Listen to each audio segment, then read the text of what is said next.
Everyone, welcome back to the channel. তোমাদের সকলকে আরও একবার ওয়েলকাম জানাচ্ছি আমার নতুন আরও একটা ব্লগে। আশা করছি তোমরা সবাই খুব ভালো আছো, আমিও ভালো আছি। আজকে বুধবার আর এখন সকাল 11টা বাজে। আমাদের ব্রেকফাস্ট কমপ্লিট করে তারপর এক কাপ চা নিয়ে চলে এসেছি জানালার পাশে। আজকে ওয়েদারটা মানে যতটা খারাপ হওয়ার কথা ছিল, মানে ওয়েদারটা তো খারাপ না, এতটা গরমে পরে এরকম বৃষ্টি হচ্ছে তো খুবই ভালো। তবে ঝড় যেটা হওয়ার কথা ছিল সেটা হচ্ছে না, তো সেদিক থেকে প্রচণ্ড পরিমাণে হ্যাপি। কিন্তু এত সুন্দর একটা ওয়েদার, সারাটা মানে সকালবেলা অনেক সকালে ঘুমিয়ে গেছে, 6টা বাজে তখন ঘুমিয়ে গেছি। আচ্ছা ঘুমিয়েছি তখন রাত 1:30 মতো বাজে। আমার শুধু জানালার পাশে দাঁড়িয়ে থাকি আর 6টার সময় ঘুমিয়ে গিয়ে না বারবার করে জানলা দিকে দেখছি, তো হালকা হালকা মানে ঝড় মানে হাওয়া দিচ্ছে আর কি, আর বৃষ্টি হচ্ছিলো। তারপর থেকে উঠে আবার কি শুয়ে পড়েছি। তারপর 8টা বাজে তখন আবার উঠেছি। তারপরে উঠে ব্রেকফাস্ট করলাম, একটুখানি দোকানে যাওয়া দরকার ছিল, বৃষ্টির মধ্যে ভিজে আজকে দোকানেও গেছি। দুধের প্যাকেট শেষ হয়ে গেছিলো, দুধ নিয়ে এলাম। তারপর টুকটাক আরও যা দরকার ছিল সেগুলো নিয়ে এলাম। বৃষ্টির মধ্যে ছাতা নিয়ে গেছিলাম। যাই হোক, তারপরে এসে ব্রেকফাস্ট করে এখন চা খাচ্ছি। আর সকালবেলা আজকে ব্রেকফাস্ট বলতে চিনি রুটি। আজকে অদ্ভুত খেতে ছিল সকালবেলা। আমার হাজব্যান্ড বল চিনি রুটি করো, তোমার হাতে চিনি রুটি খেতে খুব ভালো লাগে, মানে খুব ভালো নাকি আমি করি ওর কাছে। যাই হোক, সেটা করেছিলাম। 2 ছেলে আর হাজব্যান্ড মিলে ওটাই খেলো, আর আমি খেয়েছিলাম আম দিয়ে রুটি। ব্যাস, এটা আমাদের ব্রেকফাস্ট হয়ে গেছে। আর এখন চা খাচ্ছি, জানালার দিকে তাকিয়ে বৃষ্টি দেখছি আর চা খাচ্ছি। তারপর আজকে যেহেতু বুধবার ভোগ দিতে হবে, তারপরে স্নান করে সোজা ঢুকবো রান্নাঘরে। তো চলো একটু চাটা পুরো এখনো জাস্ট একটুখানি খেয়েছি, চাটা পুরো কমপ্লিট করি, তারপরে আবার তোমাদের সঙ্গে পরে কথা বলবো। চলো আজকে ব্লগটা তাহলে এই বৃষ্টি ভেজে ওয়েদারে স্টার্ট করছি। আশা করছি তোমাদের খুব ভালো লাগবে।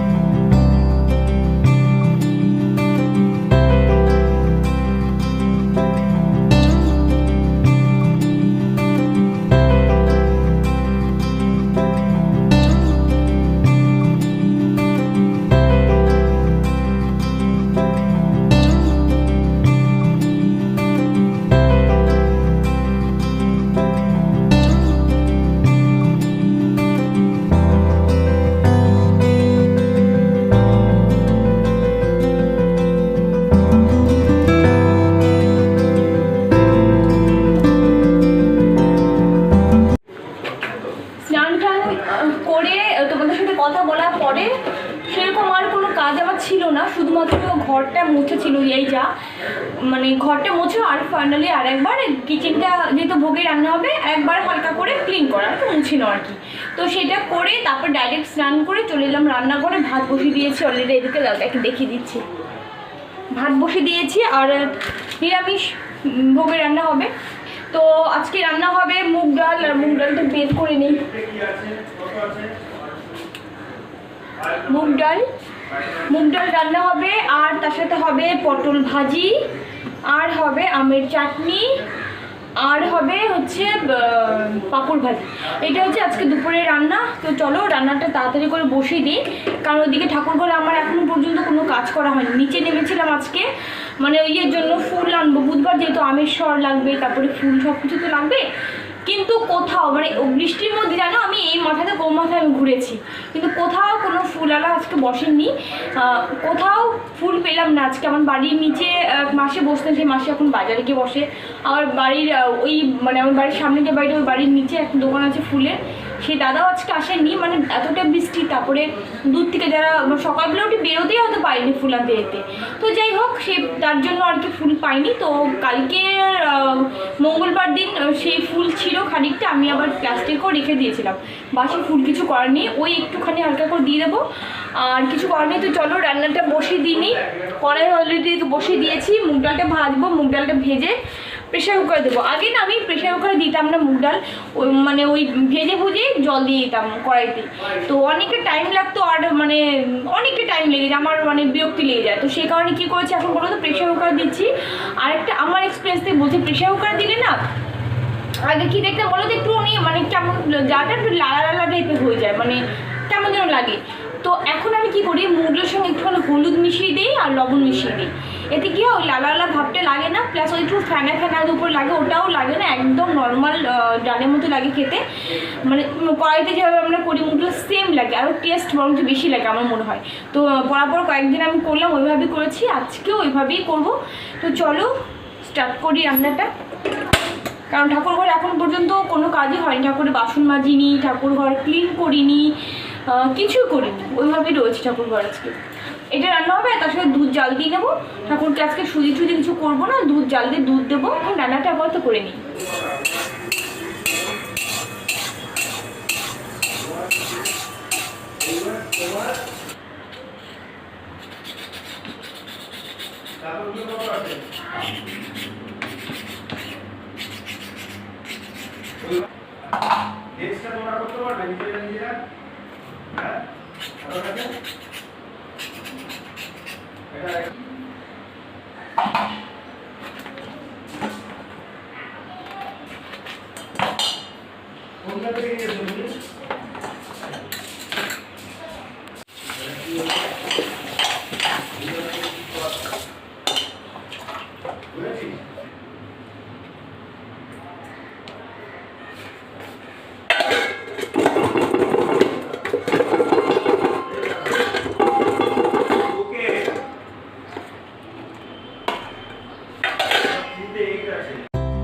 মুগ ডালটা আমি যে প্রসেসে করলাম তোমরা একবার ট্রাই করো, কারণ অনেকের মুখে শুনেছি যে প্রেশার কুকারে মুগ ডাল দিলে আর কি ফোটালে নাকি ডালটা লালা লালা হয়ে যায়। সত্যি তাই, আমিও কড়াইতেই করতাম। তো একদিন মাঝে মধ্যে যখন করতাম, তারা যখন খুব তাড়াহুড়ো থাকতো তখন কি করতাম, একটু প্রেশার কুকার দিতাম, কিন্তু লালা লালা হতো। তো একদিন আমার মনে হলো কি একটু হলুদে লবণটা দিয়ে দেখি। তো লবণ তো নর্মালি আমরা মুসুরির ডালে দিই, তো তার দিলাম হলুদে লবণ, তারপর থেকে দেখছি না সেই লালা লালা বা একটু ফ্যানা ফ্যানা টাইপের, ওটা কিছুই হয় না। তো এভাবেই আমি করি এখন। আর প্লিজ তোমরা একবার ঘরে ট্রাই করো আমাকে জানিও তোমাদের হয় কি না। তোমরা যারা করো করাতে তো খুবই ভালো কথা, আর প্রেশার কুকার করলে এভাবে করবে। আর এখানে পটল ভাজিগুলো আমি এদিকে দেখলে তোমার পটল আমি আগে লবণ হলুদ মাখিয়ে রেখেছিলাম, সেগুলো ভেজে নিলাম। আমি আর একটা প্রসেসে তোমাদের পটল ভাজি একদিন করে দেখাবো, সেই প্রসেস সত্যি খুব টেস্ট হয় পটল ভাজিটা। তো আজকে সেটা করছি না, অনেকদিন করবো। আর এদিকে আবার পটল ভাজি হয়ে গেল, তার এদিকে বসে দিলাম আমের চাটনি।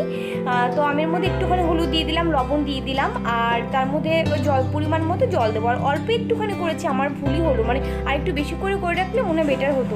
তো যাই হোক, জল দিয়ে দিলাম, আর তারপর দিয়ে দিলাম চিনি। জলটা যখন কমে আসবে না তখন তোমরা চিনি দেবে, দেখবে আরও বেশি টেস্ট হয়।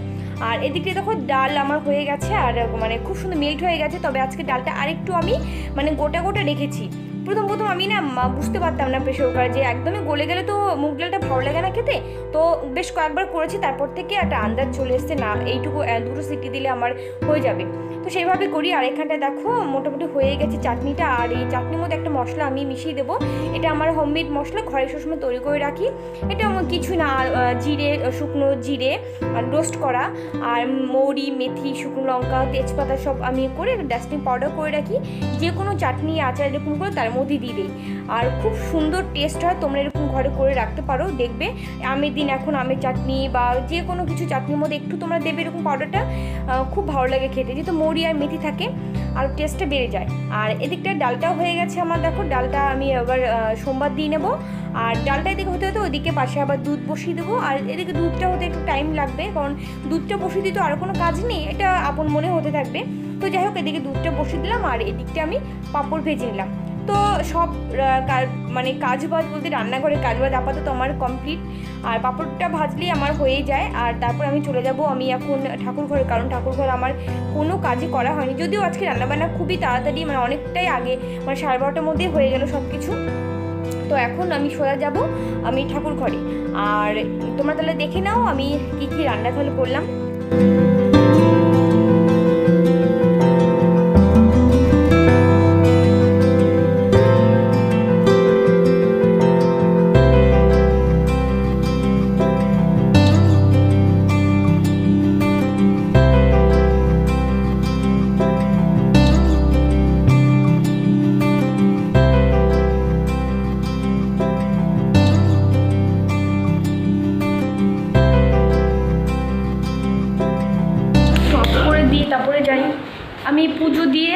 মানে এইমাত্র উঠলাম, আর আদিওম আর পাপা ওই ঘরে খাচ্ছে, পাশের মানে টিভি দেখছে আর খাচ্ছে, আর আমি এখন পর্যন্ত খাইনি, খাবো। আর আদিওম মানে ইদানিং এত সাউথ ইন্ডিয়ান সিনেমাগুলো দেখতে পছন্দ করছে। অ্যাকচুয়ালি আমার হাজব্যান্ড শিখিয়েছে, ও খুব দেখে, বলিউডের চাইতে সাউথ ইন্ডিয়ান সিনেমাগুলো বেশি দেখে। আর তার সাথে সাথে বসে বসে ছেলে দুটো দেখে প্রচুর পরিমাণে। মানে একটা সিনেমা হচ্ছিলো তখন পুজো দিচ্ছিলাম, বলছে মা আমি ওই ঘরে বসে খাবো, আমাকে ওই ঘরে খেতে দাও, ওই সিনেমাটা দেখবো আর খাবো। আর এখানে দেখো, আর আবার রোদ উঠেছে, এই বৃষ্টি হলো, এই ঝমঝমিয়ে জোরে বেশ বৃষ্টি পড়লো, আবার এই রোদ, মানে কখনো রোদ কখনো বৃষ্টি। আর খবর চালিয়ে তোমরা দেখছো আশা করছি খবর, আর আমি তো দেখলাম এই পুজো টুজো দিয়ে জাস্ট মুঠে চাললাম, এর আগে আমি চালানোর মানে সময় পাইনি। তো কি বাজে অবস্থা, মানে সুন্দরবনের যা অবস্থা, তারপরে বকখালি, তারপরে এদিকে হচ্ছে দীঘা, পুরো শহরের ভেতর জল ঢুকে গেছে, গাড়িগুলো পুরো মানে দেখলাম আর কি খবরে, যা গাড়িগুলো পুরো একদম জলের তলে, গাছ জলের তলে, একতলা বাড়ি মানে মোটামুটি অর্ধেকই জলে ডুবে গেছে। মানে দেখে এত খারাপ লাগলো না, মানে সঙ্গে সঙ্গে আমি বন্ধ করে দিলাম টিভি, আমি আর দেখলাম না, আমি দেখতে পাচ্ছি না, এত খারাপ লেগেছে। আর আমফানও নাকি এত বড়, মানে এই যে প্রবলেমটা হলো আমফানও নাকি এই প্রবলেমটা নাকি ফেস করে দীঘাবাসীর আর কি। তো পুজো টুজো করে উঠে তারপরে খবরটা চালালাম, চালানোর পরেই ওই দেখে পুরো মুড অফ হয়ে গেলো, আর মানে ভালো লাগছে না কিছু। তারপর যাই হোক ফোন করলাম, একজনকে ফোন করলাম, দীঘায় থাকে আমাদের এক রিলেটিভ, তো ফোনে তাকে পাচ্ছি না, এবার টেনশন আরও বেড়ে যাচ্ছে। এবার দেখি খেয়ে উঠে আবার ট্রাই করি, 2-3বার ট্রাই করলাম, সুইচ অফ বলছে মোবাইল। কারেন্ট নেই ওখানে, তো কালকে থেকে মনে যত সম্ভব কারেন্ট চলে গেছে, সেই কারণে হতে পারে না, কী প্রবলেম বুঝতে পারছি না, ফোন তুলছে না, বেশি টেনশন হচ্ছে। তো যাই হোক চলো খেয়ে দিই, খেয়ে দিয়ে আমি আবার ফোন করব। তো চলো খাই, এবার খাওয়া দাওয়া করিনি, আর এই যে ভোগ টুক দেওয়া হয়ে গেছে, আমার সমস্ত প্রসাদ সব কিছু উঠিয়ে নিয়ে এসেছি। খাটের অবস্থা এমনি কেন? খাটে গ্লাস, তারপরে বই, অ্যাবাকাসটা ওখানে কেন বাবাই? বলো অ্যাবাকাসটা ওখানে কেন? আমি অনেকক্ষণ আগে দেখে আসতে বলেছিলাম তো। কেন এতক্ষণ দৌড়দৌড়ি করছিলে? যেই আমি এখানটা এসেছি সঙ্গে সঙ্গে তুই কি করলি বাবাই? পেনটা দিয়ে আঁকতে শুরু করলি নাকি ম্যাথ করছিস? হ্যাঁ, যে মা এসে তখন এটা করছিস? হ্যাঁ, এক দুষ্টুমি করছিল, যে আমি ঢুকছি আমার আওয়াজ পেয়েছে, ব্যাস সঙ্গে সঙ্গে খাতা পেন নিয়ে ড্রয়িং করছে। এই হচ্ছে বাচ্চা, মায়ের থেকে 14 কাঠি উপরে হয় এখনকার যুগে বাচ্চারা। আরেকটা কথা বলে তোমাদের, একটা প্রোডাক্ট বুক করেছিলাম মেসো থেকে। আমি আগে কোনো দিনও মেসো থেকে কোনো প্রোডাক্ট আমি নিইনি, এবার প্রথম। সেটা হচ্ছে হ্যান্ড চপার, দেখাচ্ছি তোমাদের। হ্যান্ড চপারটা আমার নেই, দিন ধরে না মানে কিনবো ভাবছিলাম।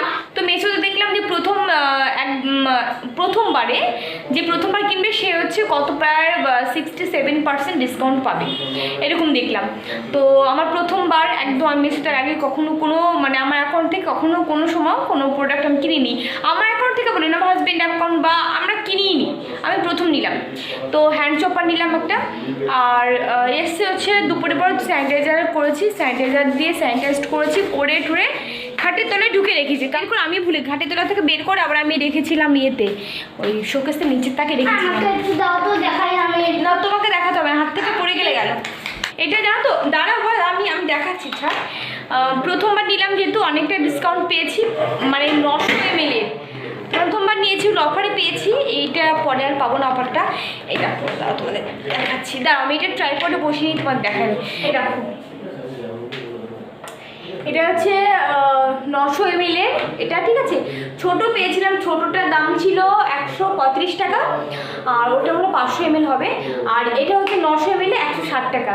মানে এটা নর্মালি এখন প্রথমবার যদি না নিতাম তাহলে এর দাম মোটামুটি 350-400 টাকা, বা কম করে 300 টাকা তো হতোই, কিন্তু যেহেতু অফার ছিল প্রথমবার তার জন্য খুব কমে পেয়ে গেলাম। আর আমার ইচ্ছে ছিল ছোটো নেওয়ার জন্য, কারণ সবসময় এত বড়োটা দরকার হয় না, আর ক্যারি করার সবচেয়ে বড়ো কথা যে ধুতে গেলে এই করতে গেলে প্রবলেম হয়। আমার তো জানো বাসনে তো শেষ নেই, প্রচুর বাসন হয়, সেক্ষেত্রে এইটা একটা অনেকটাই বড় জিনিস। তো বলেছিলাম যে ছোটো নিতে, আমার হাজব্যান্ড বলছে না বড়োটাই না। তো এই যে হচ্ছে আমরা খুলেছিলাম, খুলে যাচ্ছি। তুমি তো তোমার টাচেই পারবে না, ওপরে দেখাবে, যাও দিক থেকে দেখো। তুমি কি করে দেখো? উঁচু করে দেখো, ওকে একটু দেবো, উঁচু করো, উঁচু, এই তো ব্যাস। এরকম এটা না অ্যাকচুয়ালি এটাতে কী করে আমি আদৌ জানি, এটা কোনো আটা মাখার জন্য হবে আমি গেস করছি আর কি, আমি জানি না। আর এই যে হলো ব্রেডটা ভেতরে যথেষ্ট বড়, হ্যাঁ অনেকটাই সার্ফ আছে, এই ব্লেডগুলো সার্ফি থাকে। আমি দেখি কি ঠিক আছে চলো। আর এই যে উপরটা দিয়ে ভায়োলেট কালারের মধ্যে এসছে। দুপুরবেলা এসছে যখন, তখন তো আর দেখাইনি, কারণ স্যানিটাইজার দিয়ে এটা স্যানিটাইজ করে একটা সেফ জোনে রেখেছিলাম। এখন বের করে দেখালাম তোমাদের। এই যে এটাই করে এসছে। দাঁড়াও আর একটা লাইট জ্বালিয়ে নি। এক এক সময় কী হয় বলো তো, একটা লাইটেই মানে খুব ভালো আলো হয়, লাইট জ্বালালে আবার দুটো জ্বালালেও এক এক সময় দেখা যাচ্ছে লাইট হয়নি, এরকম প্রবলেম হয়। তো আমি হ্যান্ড চপারটা কিনলাম, কেমন লাগলো তোমাদের? আর একটা ভায়োলেট কালার বলেছিলাম কি খেয়াল নেই, ওটা যে প্রপার ভায়োলেট কালার। আর ভালো, বেশ ম্যাটেরিয়ালসটা আমার খুব পছন্দ হয়েছে, বেশ থিক ম্যাটেরিয়ালসটা, মানে দেখে মনে হার্ডি। তবে কি এই সমস্ত জিনিস, এই সমস্ত ম্যাটেরিয়ালস হাত থেকে পড়া মানেই ভেঙে যাওয়া, যত ঠিক হোক না কেন। তো আমার ভালো লেগেছে বেশ। আর অফারে পেয়েছি, যথেষ্ট কম দামে পেয়েছি, বললাম মাত্র 160 টাকা। আর চলো আজকে ব্লগটা আর কন্টিনিউ করবো না, আজকে ব্লগটা এখানটা এন্ড করবো। তোমাদের সঙ্গে দেখা হচ্ছে নেক্সট ব্লগে। তোমরা সবাই খুব ভালো থেকো, হ্যাপি থেকো, আর অবশ্যই কিন্তু হাসতে থেকো। আজকের মতো টাটা।